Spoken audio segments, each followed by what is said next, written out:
प्राथमिक शिक्षणात हिंदी सक्तीच्या मुद्द्यावर सरकारने 2 पावले मागे घेत जी.आर. रद्द केला.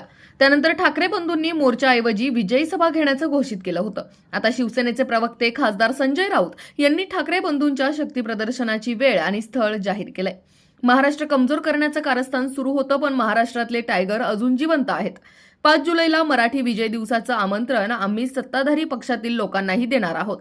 त्यांनीही हा विजयी सोहळा पाहावा. हिंदी सक्ती विरोधात मराठी एकजुटीने जो विजय प्राप्त केला आहे, महाराष्ट्र द्वेषांवरील हा विजय आहे. 5 जुलै रोजी मराठी विजय दिवस सोहळा आम्ही साजरा करू, असे संजय राऊत म्हणाले. याबाबत काल राज ठाकरे यांच्याशी चर्चा झाल्याचं राऊत म्हणाले.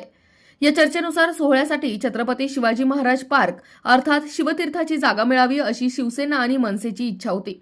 त्यासाठी शिवसेनेने अर्जही केला आहे. शिवतीर्थावर परवानगी मिळावी यासाठी अनिल परब प्रयत्न करत आहेत, परंतु सरकार शिवतीर्थावर परवानगी देईल असं त्यांना वाटत नाही. त्यामुळे मनसे अध्यक्ष राज ठाकरे यांनी वरळीतील डोम सभागृहाचा पर्याय सुचवलाय. शिवसेनेनेही तो स्वीकारला आहे. या सभागृहात 5 जुलै रोजी दुपारी 12 ते 12:30 वाजता या सोहळ्याला सुरुवात होईल. या व्यासपीठावर उद्धव ठाकरे आणि राज ठाकरे आपल्याला एकत्र व्यासपीठावर दिसतील. त्यामुळे ठाकरे बंधू शिवतीर्थावर नाही तर वरळीतील डोम सभागृहात एकत्र येतील, हे आता स्पष्ट झालंय. अशाच ताज्या आणि महत्त्वपूर्ण घडामोडींसाठी पाहत रहा राष्ट्र सह्याद्री न्यूज. राष्ट्र सह्याद्री न्यूजला लाईक करा, शेअर करा आणि सबस्क्राईब करा.